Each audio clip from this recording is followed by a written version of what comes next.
Okay, ಈ ಬಗ್ಗೆ ಮಾತಾಡೋದಕ್ಕೆ ನಮ್ಮೊಂದಿಗೆ ಪ್ರಗತಿಪರ ಚಿಂತಕರು ಹರಿರಾಮ್ ಇದ್ದಾರೆ. ಬನ್ನಿ ಅವ್ರನ್ನು ಕೂಡ ಮಾತಾಡ್ಸೋಣ.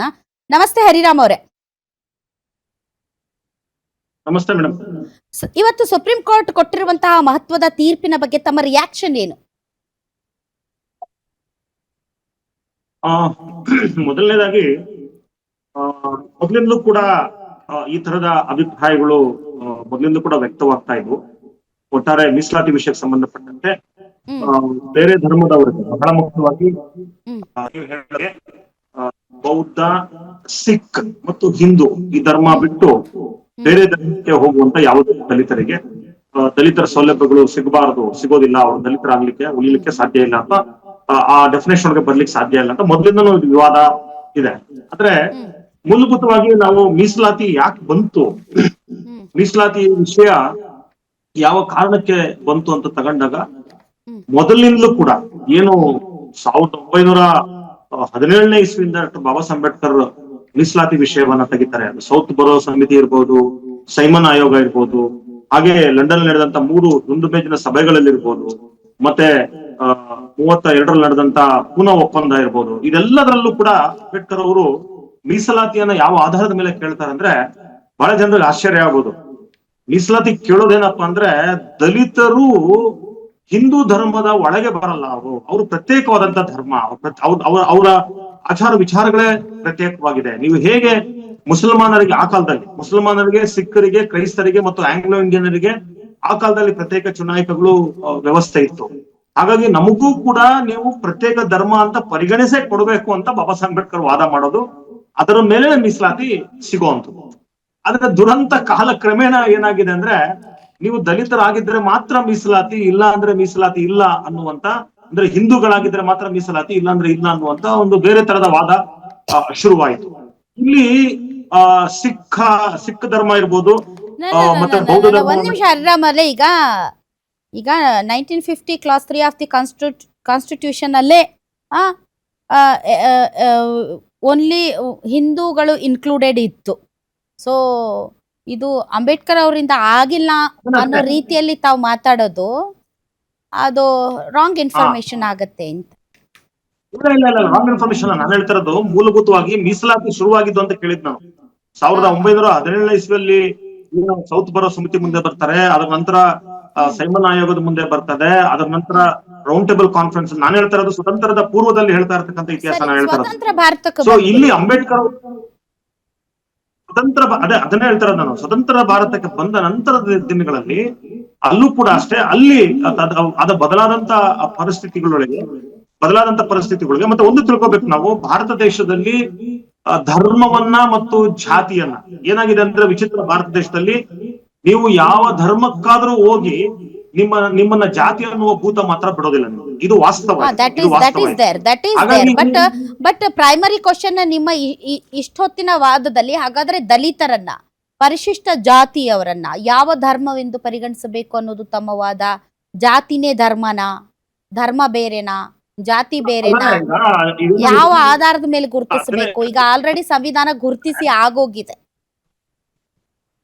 ಅಲ್ಲ, ಅದನ್ನೇ ಹೇಳ್ತಾರೆ. ಈಗ ನಾವು ಈ ಕಾಲಘಟ್ಟದಲ್ಲಿ ಅದನ್ನ ನೋಡ್ತಾ ಹೋದಾಗ ಈಗ ವಿಶೇಷವಾದ ಸೌಲಭ್ಯಗಳು, ಅದು ಮೀಸಲಾತಿ ಇರ್ಬೋದು ಅಥವಾ ಸರ್ಕಾರ ಕೊಡುವಂತ ಬೇರೆ ಯಾವುದೇ ಸೌಲಭ್ಯಗಳನ್ನು ದಲಿತರಿಗೆ ಯಾವ ಕಾರಣಕ್ಕೆ ಕೊಡ್ತಾರಂದ್ರೆ ಅವರ ಜಾತಿಯ ಕಾರಣಕ್ಕೆ, ಧರ್ಮದ ಕಾರಣಕ್ಕಲ್ಲ.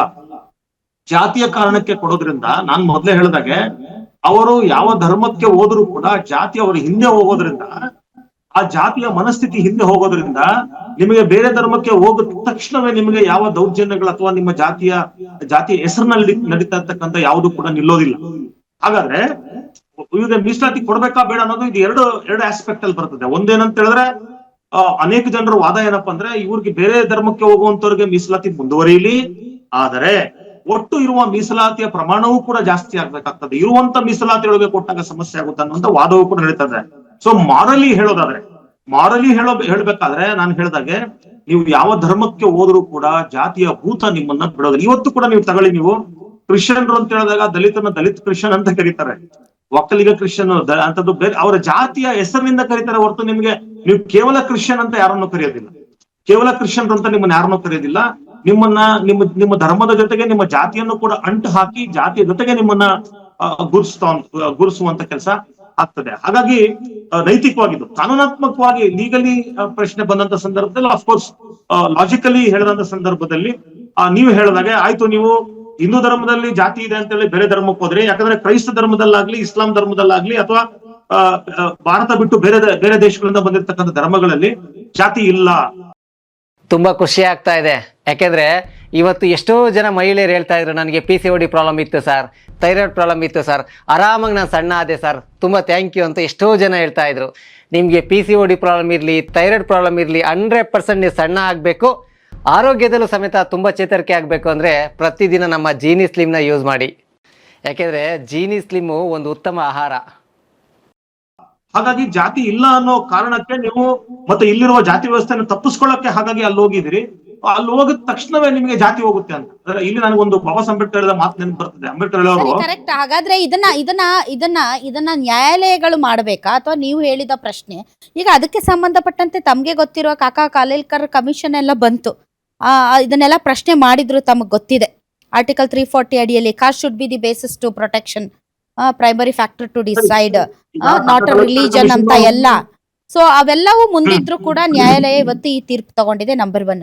ನಂಬರ್ 2, ಈಗ SC ಪ್ರೆಸಿಡೆಂಟ್ ಮತ್ತೆ parliament can notify, not even states or UTs. So ಹೀಗಿರುವಾಗ ಈ ನೀವ್ ಹೇಳ್ತಾ ಇರುವಂತಹ ಅಂಶವನ್ನ ಪಾರ್ಲಿಮೆಂಟ್ ಯೋಚನೆ ಮಾಡ್ಬೇಕಷ್ಟೇ. ಬಟ್ ಈಗಿನ ಪರಿಸ್ಥಿತಿಯಲ್ಲಿ ಈಗ any benefits, any protection R any reservations ಎಲ್ಲವೂ ಈಗ ಒಂದು ಪ್ರಶ್ನೆಗಳ ದೊಡ್ಡ ತಕ್ಕಡಿಯಲ್ಲಿ ತೂಗ್ತಾ ಇರೋದ್ರಿಂದ ಯಾರು ಅದಕ್ಕೆ ಕೈ ಹಾಕ್ಲಿಕ್ಕಿಲ್ಲ ಅಂತ ಅನ್ಸುತ್ತೆ.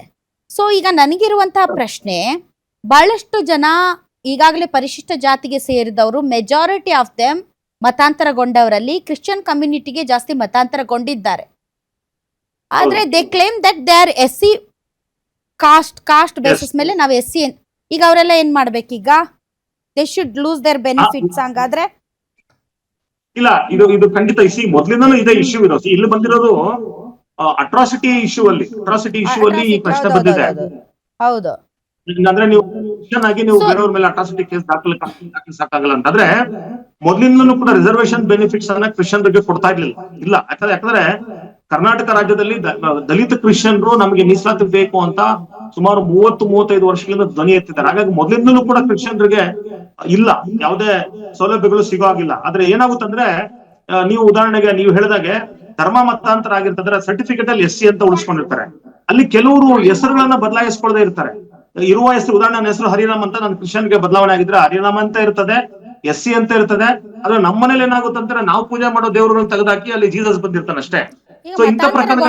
ಗೊಂಡಿಲ್ಲ ಅಂತ ಸರ್ಟಿಫೈ ಮಾಡ್ಬೇಕಾದವ್ರು ಯಾರು? ಆ ವ್ಯಕ್ತಿ. ಈಗ ಹರಿರಾಮ್ ಮತಾಂತರಗೊಂಡಿದ್ದಾರ ಇಲ್ಲ ಅಂತ ಸರ್ಟಿಫೈ ಮಾಡ್ಬೇಕಾದವ್ರು ಅಲ್ಲ, ಸೆಲ್ಫ್ ಸರ್ಟಿಫೈ ಮಾಡ್ಕೋಬೇಕು. ನಂತರ ನೀವು ತಾಲೂಕು ಕಚೇರಿಗಳಲ್ಲಿ ತಗೋಬೇಕು. ಆದ್ರೆ ನಾನು ಹೇಳ್ತಾರದೇನಂದ್ರೆ, ಇಲ್ಲಿ ಆಗ್ತಾರದ ಇದು ಪ್ರಶ್ನೆ ಅಂದ್ರೆ, ಯಾರು ತಮ್ಮ ಹೆಸರ ಜೊತೆಗೆ ಹೆಸರನ್ನ ಬದಲಾಯಿಸ್ಕೋತಾರೆ ಅವ್ರು SC ಅಂತ ಇಟ್ಕೊಂಡ್ರು ಕೂಡ ಅಥಾರಿಟೀಸ್ ಅಂತ ಪ್ರಶ್ನೆ ಮಾಡ್ತಾರೆ. ಏನ್ರಿ ಕ್ರಿಶ್ಚಿಯನ್ ಹೆಸರು ಧರ್ಮ ಸೂಚಕನ, ಧರ್ಮವನ್ನ ಡಿಸೈಡ್ ಮಾಡತ್ತಾ? ಇಲ್ಲ, ಉದಾಹರಣೆಗೆ ಯಾರೋ ಒಬ್ಬ ಆಂಟೋನಿ ಅಂತ ಇಟ್ಕೊಂಡ್ಬಿಟ್ಟಿರ್ತಾನೆ. ನೀವು it is understood that is a Christian. ಈಗ ಹರಿರಾಮ್ ಅಂತ ಹೇಳಿದ ತಕ್ಷಣ it is understood that you are a Hindu. ಈಗ ಹೆಸರುಗಳ ಮೇಲೆ ನಿಮ್ಮ ರಿಲಿಜನ್ ಅನ್ನಂತೂ ಕಂಡಿಡಿಯಕ್ ಸಾಧ್ಯ ಇಲ್ಲ. ಇತ್ತೀಚೆಗೆ ನನ್ಗೆ ಯಾರೋ ಒಬ್ರು ಇಷ್ಟ ಆಗ್ತಾರ, ಅವ್ರ ಹೆಸರು ಇಟ್ಟಿರ್ತೀನಿ ಅಂತ. ಅದನ್ನ ಹೇಳ್ತಾರ. ಏನಾಗುತ್ತಂದ್ರೆ, ಈಗ ನಾನು ಅಂಬೇಡ್ಕರ್ ಅಂತ ಇಟ್ಕೊಳ್ತಾರೆ, ಅಂಬೇಡ್ಕರ್ ಅಂತ ಇಟ್ಕೊಳ್ತಾರೆ, ಅಲ್ಲ ಅದನ್ನ ಹೇಳ್ತಾರ, ಭಗತ್ ಸಿಂಗ್ ಅಂತ ಇಟ್ಕೊತಾರೆ. ಅದನ್ನ ಹೇಳ್ತಾರದು. ಅಲ್ಲ ಅದು ಸರಿ, ಅವೆಲ್ಲವೂ ಕೂಡ ಇಟ್ ಇಸ್ ಅಂಡರ್ಸ್ಟುಡ್ ದಟ್ ಏನೋ ಒಂಥರ ಏನೋ ಅವು ಹಿಂದೂ ಅಥವಾ ನಾನ್ ಕ್ರಿಶ್ಚಿಯನ್, ನಾನ್ ಮುಸ್ಲಿಂ ಹೆಸರುಗಳು ಅಂತ ಅಷ್ಟೇ. ಅದು it may be Hindu name ಅಥವಾ ಇಂಡಿಯನ್ ಹೆಸರು ಬಂದ ತಕ್ಷಣ ನಿಮ್ಗೆ ಅದೇನಾಗುತ್ತೆ, ಅದೊಂದು ರೀತಿ ಹಿಂದೂ ಅನ್ನೋ ಪರ್ಸೆಪ್ಷನ್ ಒಳಗೆ ಬಂದ್ಬಿಡ್ತದೆ. ಆದ್ರೆ ನೀವು ಕ್ರಿಶ್ಚಿಯನ್ ಓರಿಯೆಂಟೆಡ್ ನೇಮ್ಗಳು ಬಂದಾಗ, ಮುಸ್ಲಿಂ ಓರಿಯೆಂಟೆಡ್ ನೇಮ್ಗಳು ಬಂದಾಗ ಅಲ್ಲೇ ನೀವು ದಲಿತರು ಅಂತ ನೀವು ಕ್ಲೇಮ್ ಮಾಡಕ್ ಹೋದಾಗ ಅಥಾರಿಟೀಸ್ ಏಕೈಕ ಪ್ರಶ್ನೆ ಇದು ಅಟ್ರಾಸಿಟಿ ಕೇಸ್ಗೆ ಸಂಬಂಧಪಟ್ಟಂತೆ ಒಂದು ತೀರ್ಪು. ಬಟ್ ಇದು ಬೇರೆ ಎಲ್ಲ ಕೇಸ್ಗಳಿಗೂ ಅನ್ವಯ ಆಗುತ್ತಾ? ಲೈಕ್ ಮತಾಂತರಗೊಂಡಿದ್ದು ಈಗ ಸೌಲಭ್ಯಗಳನ್ನ ಪಡಿತಾ ಇರೋರು, ಬಟ್ ಅವ್ರು ಕ್ಲೇಮ್ ಮಾಡ್ಕೊಂಡಿರಲ್ಲ. ಅದನ್ನ ಹೇಳಕ್ ಬಂದೆ ಇಷ್ಟೊತ್ತು ಏನಂದ್ರೆ, ಇಲ್ಲ ಅದನ್ನೇ ಹೇಳ್ತಾರ ನನಗ. ಉದಾಹರಣೆಗೆ ನಾನು ಕ್ರಿಶ್ಚಿಯನ್ ಧರ್ಮ ಕಾಲಂನಲ್ಲಿ ಕ್ರಿಶ್ಚಿಯನ್ ಬರೆದು SC ಅಂತ ಬರೆದ್ರೆ ಖಂಡಿತವಾಗ್ಲೂ ನನಗೆ ಯಾವುದೇ ಬೆನಿಫಿಟ್ ಸಿಗೋದಿಲ್ಲ. ಆದ್ರೆ ಕೆಲವು ಕೇಸ್ಗಳಲ್ಲಿ ಏನಾಗುತ್ತಂದ್ರೆ ಅವರು ವೈಯಕ್ತಿಕವಾಗಿ ತಮ್ಮ ಪೂಜಾ ವಿಧಾನಗಳು ಅಥವಾ ನಂಬಿಕೆಗಳನ್ನ ನಂಬಿಕೆ ಬೇರೆ ಅಲ್ವಾ ಹರಿರಾಮ್ ಅವರೇ? ನಂಬಿಕೆ ಬೇರೆ, ನಂಬಿಕೆಗಳು ಬೇರೆ. ಅಲ್ಲ ನಾನು ಹೇಳ್ತಿರೋದು ಧಾರ್ಮಿಕ ಧಾರ್ಮಿಕ ನಂಬಿಕೆಗಳು, ಧಾರ್ಮಿಕ ಪೂಜಾ ವಿಧಾನಗಳು ಇನ್ನೊಂದನ್ನ ಬದಲಾಯಿಸ್ಕೊಂಡಿರ್ತಾರೆ. ಅಂದ್ರೆ ನೀವು ಹಿಂದೂ ದೇವರುಗಳನ್ನ ಪೂಜೆ ಮಾಡೋ ಬದಲು ಜೀಸಸ್ ನ ಪೂಜೆ ಮಾಡ್ತೀರಿ ಅಥವಾ ಬೈಬಲ್ ಅನ್ನು ಓದ್ತೀರಿ. ಧಾರ್ಮಿಕ ನಂಬಿಕೆಗೂ ಮತಾಂತರಕ್ಕೂ ವ್ಯತ್ಯಾಸ ಇದೆಯಾ? ಧಾರ್ಮಿಕ ನಂಬಿಕೆಗಳಿಗೂ, ಒಬ್ಬ ವ್ಯಕ್ತಿಯ ವೈಯಕ್ತಿಕ ಧಾರ್ಮಿಕ ನಂಬಿಕೆಗಳಿಗೂ ಮತ್ತು ಮತಾಂತರಕ್ಕೂ ಅಲ್ಲ, ಇದೊಂಥರ ಬಹಳ ಟ್ರಿಕ್ಕಿ ಕ್ವಶನ್. ಯಾಕಂತ ಹೇಳಿದ್ರೆ ನೀವು ಧಾರ್ಮಿಕ ನಂಬಿಕೆಗಳನ್ನ ಬದಲಾಯಿಸಿ ನಿಮ್ ಮನೆಯಲ್ಲಿ ಫೋಟೋ ಇಟ್ಟ ತಕ್ಷಣ, ನಿಮ್ ಹೆಸರು ಬದಲಾಯಿಸ್ಕೊಂಡ ತಕ್ಷಣ, ನೀವು ಕ್ರಿಸ್ಮಸ್ ಮಾಡಿದ ತಕ್ಷಣ ಇಟ್ ಇಸ್ ಅಂಡರ್ಸ್ಟುಡ್ ದಟ್ ನೀವು ನಿಮ್ಮ ಧರ್ಮ ಬಿಟ್ಟು ಇನ್ನೊಂದ್ ಧರ್ಮಕ್ಕೆ ಹೋಗಿದ್ದೀರಿ ಅಂತ ಅರ್ಥ. ಸೊ ಬಟ್ ನೀವು ಹೇಳುವಾಗ ಅಫಿಷಿಯಲಿ ಆಗ್ಬೇಕಾದ್ರೆ ನೀವ್ ಹೇಳಿದಾಗೆ ನಾನು ಇಂತ ಈಗ ಬಂದಿರ್ತಕ್ಕಂಥ ಕರ್ನಾಟಕ ಒಂದು ಕಾನೂನು ಮಾಡ್ಬೇಕಂತ ಹೇಳಿರಲ್ಲ, ಅಂದ್ರೆ ನೀವು ಮಾಡ್ಬೇಕಾದ್ರೆ ಡಿಕ್ಲೇರ್ ಮಾಡಿ ನಾನು ನಾನು ಬೇರೆ ಧರ್ಮಕ್ಕೆ ಹೋಗ್ತಾ ಇದೀನಿ ಅಂತ ಹೋಗ್ಬೇಕು. ಹಾಗಾಗಿ ಇಲ್ಲಿ ಏನಾಗುತ್ತಂದ್ರೆ ಬೆನಿಫಿಟ್ಸ್ ವಿಷಯ ಬಂದಾಗ ನಾನು ಮೊದಲೇ ಹೇಳಿದಾಗೆ ಕಾಸ್ಟ್ ಸರ್ಟಿಫಿಕೇಟ್ ಅಲ್ಲಿ ನೀವು SC ಅಂತ ಇಟ್ಕೊಂಡು ಧರ್ಮ ಮತಾಂತರ ಆಗಿದ್ದುಕೊಂಡು ಕೂಡ ಬೆನಿಫಿಟ್ಸ್ ತಗೊಳ್ಳೋರಿದ್ದಾರೆ. ಆದ್ರೆ ಬೆನಿಫಿಟ್ಸ್ ನಿಮ್ಗೆ ಯಾವಾಗ ಡಿನೈ ಆಗುತ್ತೆ ಅಂತ ಹೇಳಿದ್ರೆ ನೀವು ಕ್ರಿಶ್ಚಿಯನ್ ಅಂತ ಐಡೆಂಟಿಫೈ ಆಗ್ಬೇಕು. ನೀವು ಕ್ರಿಶ್ಚಿಯನ್ ಅಂತ ಐಡೆಂಟಿಫೈ ಆದ್ಮೇಲೆ, ಅಥವಾ ಅದು ನೀವು ಮೇಲ್ನೋಟಕ್ಕೆ ನಿಮ್ಮ ದಾಖಲೆಗಳು ಕ್ರಿಶ್ಚಿಯನ್ ಅಂತ ಅದನ್ನ ಹೇಳಿದಾಗ, ಉದಾಹರಣೆಗೆ ಹೆಸರು ಇರ್ಬೋದು ಅಥವಾ ಧರ್ಮದ ಕಾಲಮಲ್ಲಿ ನೀವು ಕ್ರಿಶ್ಚಿಯನಿಟಿ ಅಂತ ಬರ್ಬಿಡ್ಬೋದು. ಈ ಕೇಸ್ಗಳಲ್ಲಿ ನಿಮ್ಗೆ ಮೀಸಲಾತಿ ಸಿಗೋದಿಲ್ಲ, ಮೀಸಲಾತಿಗಳು ಸಿಗೋದಿಲ್ಲ, ನಿಮ್ಗೆ ಮೊದಲಿನೂ ಸಿಗೋದಿಲ್ಲ. ಹಾಗಾಗಿ ಆಲ್ ರೈಟ್, ಓಕೆ.